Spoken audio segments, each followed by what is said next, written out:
What is going on, everybody? Welcome to Party on Broad. Freddie and Rob couldn't be here today, so I brought two of the best when it comes to breaking down the Sixers. Leading off, my man Tiago over there at Tiago PHL. What's good, Tiago? What's up, Chris? What's up, Sean? Glad to be back. Talk about the Sixers, and feels like we've been here before with this team.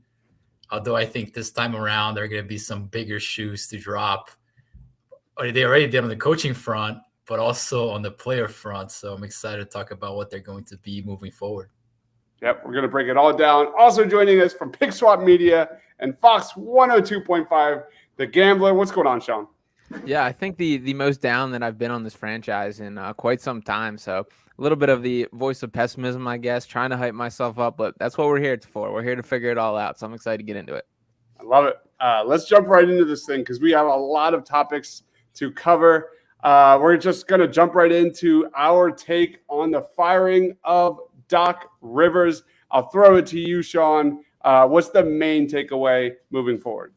So I'll start out with, we've pounded the table about how Doc Rivers is not the guy for so long, and I still stand by all that. And I can't believe I'm almost shifted to the camp of thinking it's the wrong decision. And the only reason I say that is just the motivation behind it. If Daryl Morey sat there and objectively said, Doc Rivers is not the guy to take this team to a championship, we need to fire him, that's totally okay, and I totally stand by that. If this had to do with pleasing James Harden or ensuring that the path is laid for him to stay and bring in his guy, there's absolutely an issue with it, and I have some serious concerns for where the organization is heading. I kind of lean toward that being how things went down and the reasoning behind it, so I'm a little more fired up and disappointed on it than I expected to be based on what actually happened. What about you, Tiago?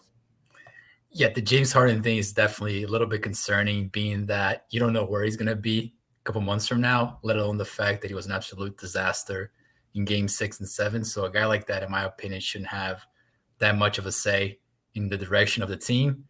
However, if that's what it took to get Doc Rivers fired, they should raise a banner for James Harden on the rafters.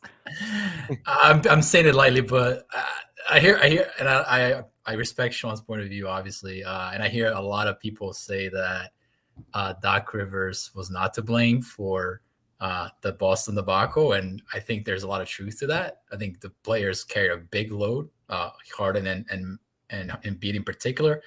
However, two things can be true. So I think Harden and Embiid had played a huge role in it, and so did Doc Rivers, for the many reasons that we've talked about here. We're not going to rehash them one by one.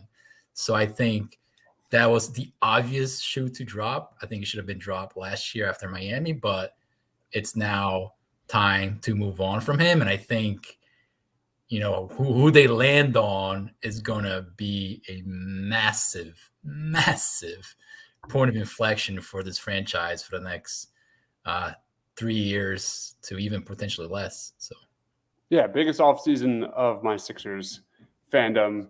I pinpoint Game 6 and 7. Boston rolls out the two bigs, Horford and Robert Williams. We never saw Doc Rivers adjust. He was brought in to bring out the best when it comes to the Sixers alphas. Embiid and Harden were at their worst. I mean, you look at, on the list of totem poles, like you guys said, Doc was on the bottom of that when it comes to the Sixers issues. At the end of the day, the Sixers did not execute, especially their role players and such. But yeah, this is the easiest move, and we all expected it. This was the easiest move for the Sixers to drop the hammer and move on. And that leads us right into our next question. Your favorite target for a head coach for the Philadelphia 76ers, Tiago? The names are many. Those are the guys you're showing out there on the screen, Chris. If you were to tell me pick one from this group, I will gravitate towards Nick Nurse. And in particular, obviously the guy's a championship level coach. There's no debate around there. But one of the things that I like about Nick Nurse is that he was able to manufacture a lot in Toronto without main star power. Obviously, when you take away the Kawhi years, right? So we're talking about, which, by the way, the year that he won the championship when he had star level power. So superstar level power, I should say, because Siakam is a star, all-star player. But he did a lot with not a ton. So I'm very intrigued to see what he would do with a team to the talent of the Sixers.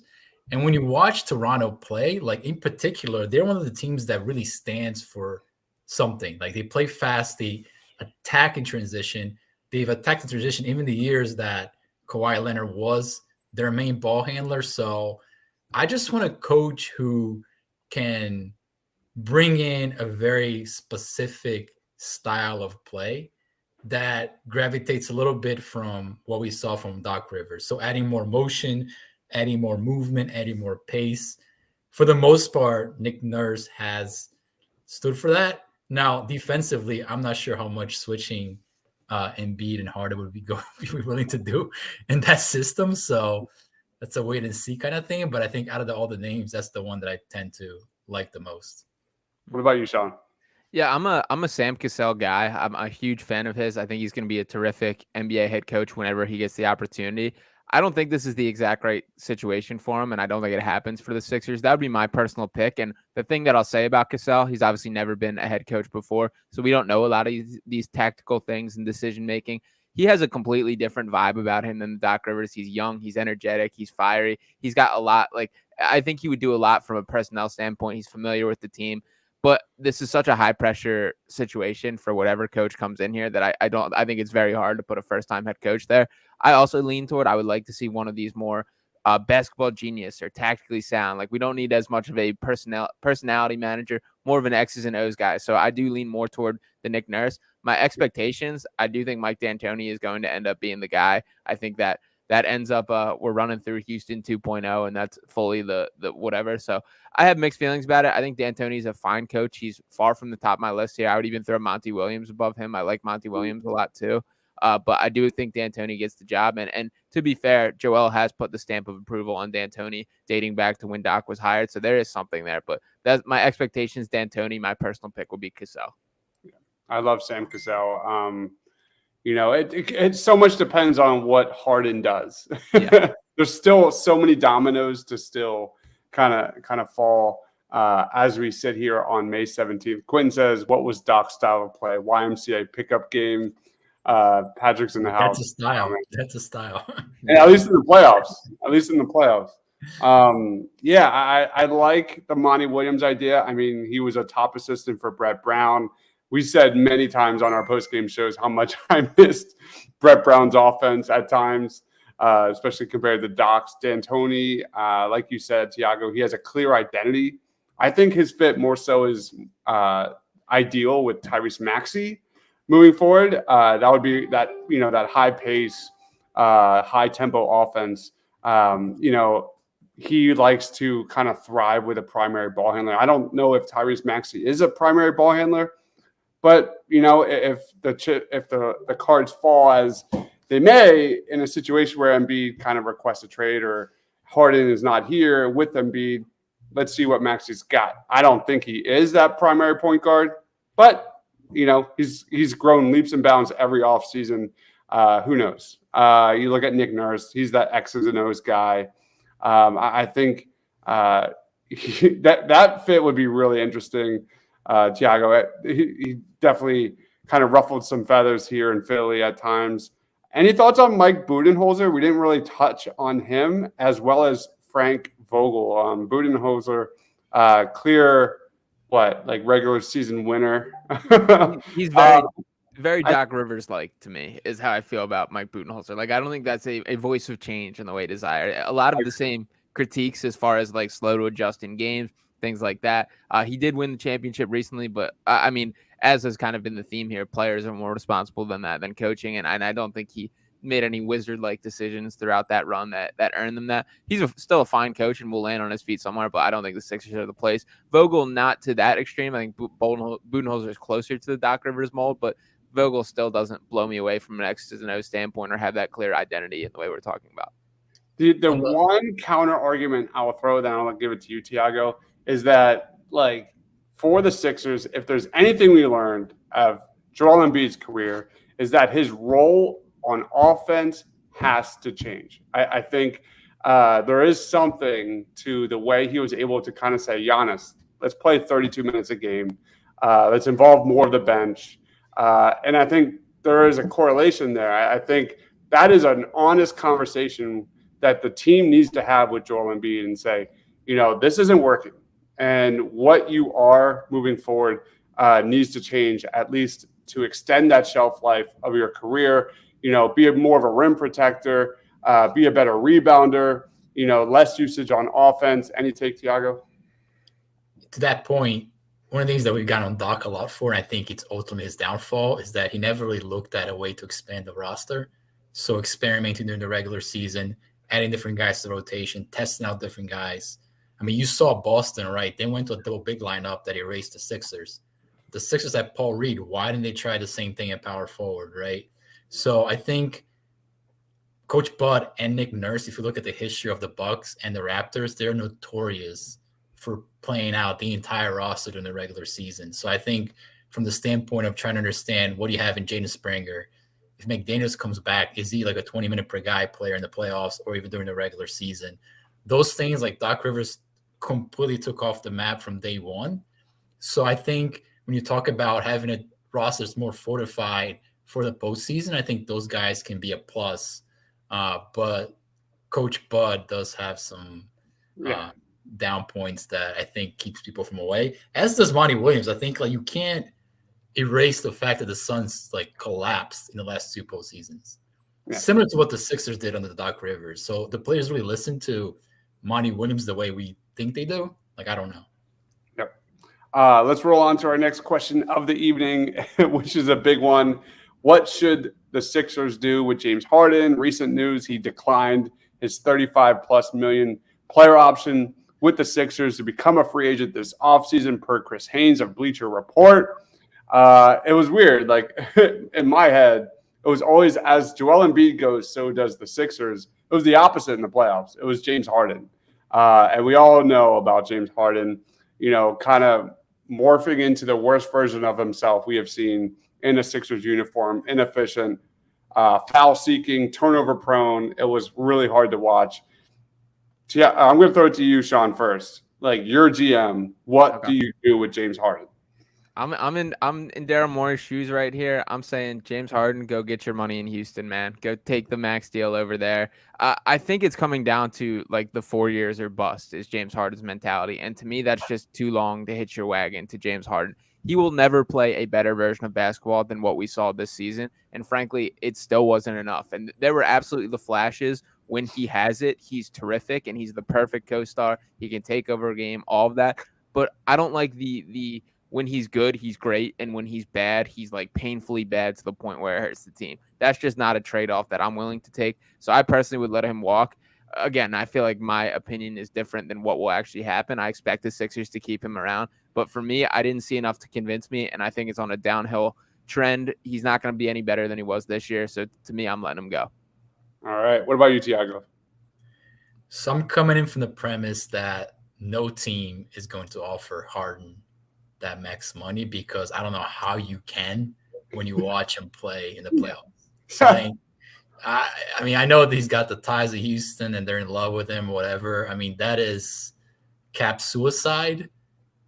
That's just a move to please the fans, and that's the kind of move that gets GMs fired. So with that premise in mind, the question is, will the Sixers take in James Harden for less money? And I think the answer at that point has to be yes. For as much as he let the team down on his own part, I think if you can get him for a more team-friendly contract, have him in a system where he's doing a little bit more scoring, alleviating some of the load from Embiid, with Maxi's growth, potentially you have, again, a chance to get back to where you are today. And then hopefully with some coaching tweaks, some roster upgrades, you can get over the hump. I just don't see a pivot today where the Sixers are better by not bringing James Harden back, at least not today. So my answer is yes. Yep. Quinn says, let Harden walk. I would also let him walk, as you can see. That moves on to our next question. What is your favorite Tobias Harris trade scenario? That's obviously the next domino to drop here after the Doc Rivers firing. Also, would you add Tyrese Maxey to a Tobias trade to get something in return, a bigger return? What about you, Sean? Yeah, this is where we get into the hard part where every domino impacts the other a little bit. And the hardest conversation about the James Harden stuff is Tiago's absolutely right that they can't be better by letting him walk out the door. There's just not a better option than James Harden. And that hurts right now because I would love for there to be that. As far as like a Tobias Harris, if you put me in the full GM shoes right now, I'm having an honest talk with Joel Embiid. I'm saying we're more or less burning a season, figuring this out. I'm letting Harden walk. We're playing out the length of Tobias's contract. And then I open up a max deal and then change. And then we build from there. Because there's not an option that I love right now. And the flip side of that is you can play out this season. You get to see exactly what Tyrese Maxey is. And if that superstar pops up, you can do the Tobias and Maxey pairing. I still think that's on the table. If it is, I know Dame Lillard's the hot name. I would consider that. I really would like to hold on to Maxey. I would really try everything in my best interest to not make that happen. But the Sixers are very handcuffed on assets. So if there is any type of blockbuster deal, he's pretty much has to be involved. So I think the best case scenario, assuming Harden comes back, assuming they have Embiid and Maxey, it's Tobias for two almost role player type guys, more of the versatile forwards, the two-way guys. You flip his contract for two of those types of players is probably what I'm looking for. But like I said, this is very one domino impacts the other in this one. Yeah, Morey needs to like showcase his abilities as a GM here. Like this is the biggest domino I think for the Sixers to fall because we all saw Doc coming. The Tobias Harris trade is going to have a massive ripple effect moving forward. What about you, Tiago? Chris, I spent at least 2 hours this morning trying to figure it out how the Sixers can get Quentin Grimes from the Knicks. Nice. And the numbers didn't match until you attached RJ Barrett's contract. Right. So obviously you don't want RJ Barrett anywhere near the Sixers for many reasons. So maybe there's some three-way kind of thing where the Sixers can like route his money somewhere else. I don't know. But I think Quentin Grimes is the ideal player you want in a Tobias Harris type trade. I think he would make the Sixers substantially better, both as a spot starter and as a immediate bench contributor. So maybe the Knicks see Tobias as the missing link and a way out of RJ Barrett, but that is a long shot. I don't think you can sell Embiid on another gap year. Yeah. Because if you think about it, he kind of already did that last year for the first half with Ben Simmons' situation, right? And then, you got Harden, but Harden was really kind of damaged goods last year. Mm-hmm. So that was a throwaway year in a way, even though I don't think it was.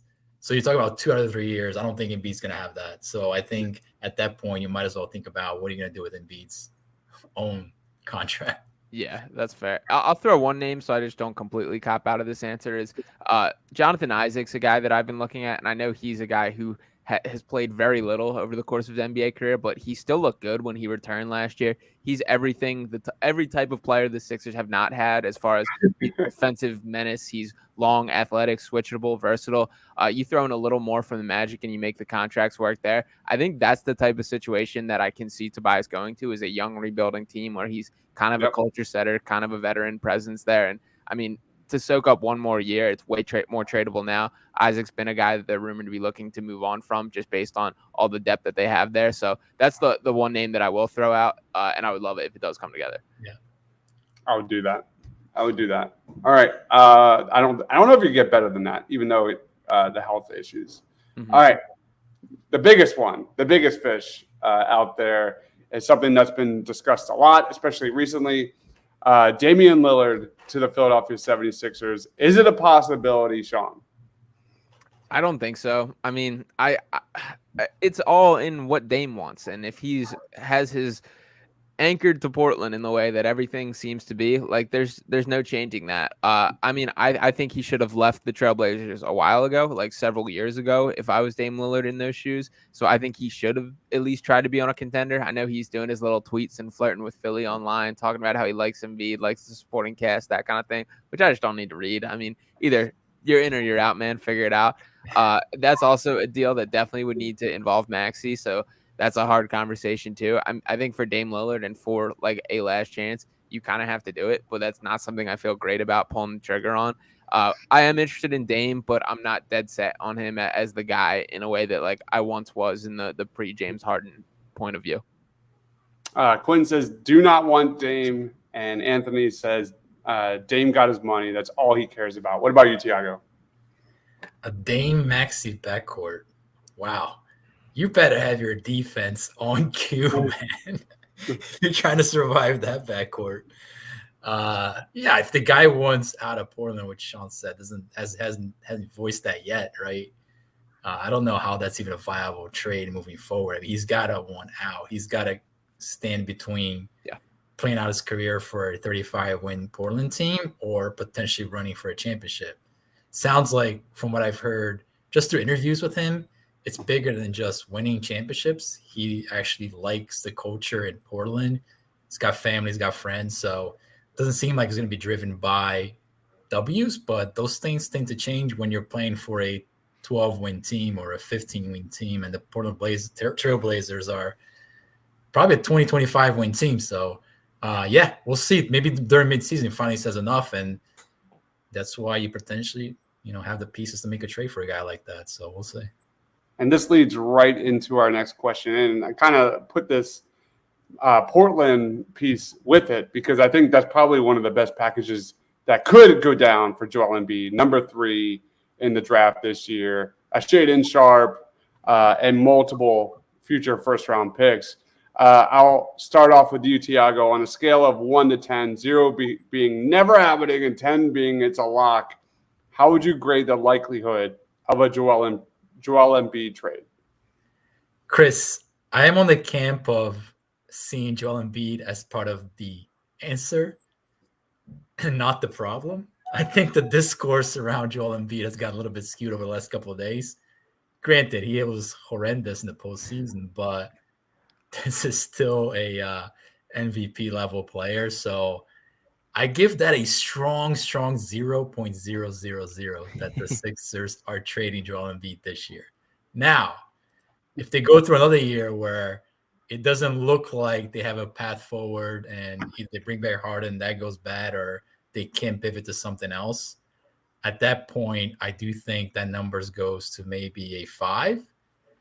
But I don't trade away guys like Joel Embiid that easily, man. I mean, we just watched the lottery. How many teams were in that lottery? Like 8 or 9 teams vying for one player. There's going to be 8 or 9 teams vying for the same player next year. So you're willing to go down that path again without certainty that you can lock in a superstar? I just don't feel comfortable doing that right now. All right. What about you, Sean?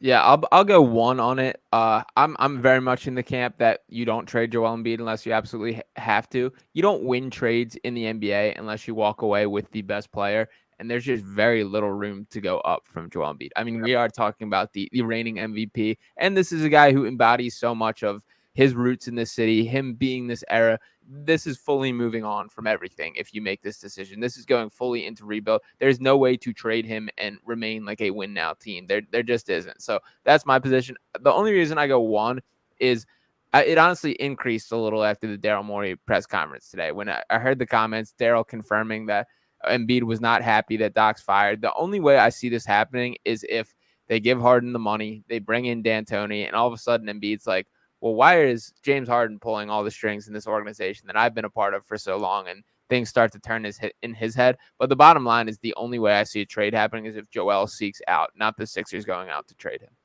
Yeah, I fully agree with that. The Sixers do not have the balls to make that kind of move. But I will kind of follow up this question. And Quentin says trade Embiid and Maxey to the Spurs. Wemby is not coming to the Philadelphia 76ers. It's not happening. That guy is special. That's probably the like highest value slot like across the entire NBA. Like Embiid's trade value is not as high as the 1 pick right now. Like any superstar, it's unreal. I would trade Embiid for Wembanyama like in a minute. Yeah. Like Really? Just make a point on Embiid because a couple of quotes came out after the game, and then today during Daryl Morey's press conference, the first quote being, "I love Doc Rivers." Like, are you kidding me, man? I understand he kind of helped you, leads you to an MVP, but I don't know how you can watch that playoff where you're getting the ball 12 feet, 15 feet from the basket with no space to operate because half of the team was on the other side of the court and you got 3 guys on you. and think like that's a path forward for the team to win a championship. So he's got to do a little bit of self-evaluation on that point. And then second, like Morey said today, Embiid wants more postseason type possessions during the regular season so he gets a better feel for what it's like. Dude, you already are the biggest crunch time player on the team. Like, where are you getting those possessions from? So it's not that. It's doing the other things, running down the court, getting offensive rebounds, getting shots early on the clock when the defense is not set. Like, there's a little bit of laziness that's creeped into his game that I think he's got to clean up. And I think he'll be fine because the Sixers have the players around them to create space, to give him the ball, to run. He just got to commit to that, and I think he will be fine. Not everything has to be hard. Some of the stuff can be easy. So I just want to call that out because I was kind of aggravated by it. I think my one fear, and Thiago and I talked about this before going live, is where we get into another Ryan Howard situation where Embiid, the Sixers, stick with Embiid. They run it back with or without James Harden. And Embiid is in a horrible situation where he basically lives long enough to see himself become the villain. And then that's when Sixers media will absolutely come out with daggers. And I respect Joel Embiid as much as anybody. I think he's a terrific, sensational player. I am in the camp that they should trade Embiid at his value at the highest at this moment. Maybe it's just I am biased. I am a player development guy. I am a guy that I would love to watch a young team grow together. I don't think they play the right style of basketball, and that's a big piece of bringing in a new coach. Yeah, I definitely need to see the Sixers change their type of basketball, a type of basketball where it's modern and adaptable to different types of situations on the floor. You're getting good inbound plays. You're getting good, easy shots, things like that. Like, we haven't seen that in a long time. An injection of youth is exactly what this team needs. They're too slow. I would move Embiid, unfortunately, and that is not easy for me to say. That's my general thought. The more I've sat on this since the Game 7 loss. Dave says Embiid wants to play with Jimmy. Trade him to Miami for Bam. I think Nurse would be a good coach for the Sixers. A, that would break my heart, and B, there's nothing on Miami that interests me from a trade aspect. I know that's a hot name, but like if we're talking about like Gabe Vincent as like a building block of a trade, like come on now, like even like Tyler Hero or Duncan Robinson, like get out, like what are we doing here? That plays to neither the like help you as become an NBA champion or rebuild. They just have a bunch of like middling nothings in Miami. So yeah. And Bam is good, but he's not near great, and people overrate him a little bit. So I do think Nurse and Bam would be a pretty good combination. But I think the value we get from an Embiid trade, the Sixers have depth issues as well. Like, get rid of Shake. It's time to move on for like so many different things. So that basically wraps up Party on Broad. I'll throw it to you, Sean. Final thoughts, plugs. Yeah, I mean, this is as down and as big of a crossroads as we've had during the Sixers era, and I'm probably the least optimistic I've been. But hopefully, this is why Daryl Morey's here. He's supposed to be this genius GM, so it's time to see it. Let's see him figure it out. And this is a big time offseason, so it was good talking through things tonight. I dropped earlier today a little takeaways from the playoffs and storylines video on Pick Swap Media, so you can check that out. You can follow me on Twitter at Sean_Bernard1. Got my written work on Philly Sports Network, and catch me on Fox 102.5 The Gambler. I'll be on tomorrow sometime between 3 and 6 for a half hour, and then on Saturday from 11 to 1 with Mark Henry Jr. Again, if you love the Sixers, give Sean a follow on Twitter at Sean_Bernard1. You'll thank me later. Breaks it down better than anybody. And that is Pick Swap Media. Thiago. Yeah, I mean, I'm not as down as you guys. Don't get me wrong. I'm down. I'm down. I'm down. Yeah, there's reasons to be down for sure, but getting Doc Rivers out, and not that he was a fall, was a big step. I think. I will say this, man. Like, it's time for Daryl Morey to earn the paycheck. I think he's been coasting a little bit. I was a hot start. Got rid of Horford, drafted Maxey. It's time he goes back to doing Daryl Morey things, or I'm going to start asking the question, what exactly are you doing here? Because anybody can recreate Houston East. I mean, that doesn't seem like that's a challenge, just building on your personal connections. But how do you grow this team from where they're at now to a championship team? That's what will build your own legacy as a GM, because right now, man, you're not a winner. Just the way that it is. So hoping that he takes a step here, else I think this should be looking for GM next year. Yep, absolutely. All right. He is Tiago at Tiago PHL. Again, best Sixers Twitter followers right here. Go give him a follow. You'll thank me later. For Tiago, for Sean, for myself, we'll see you next Wednesday for Party on Broad. Stay awesome.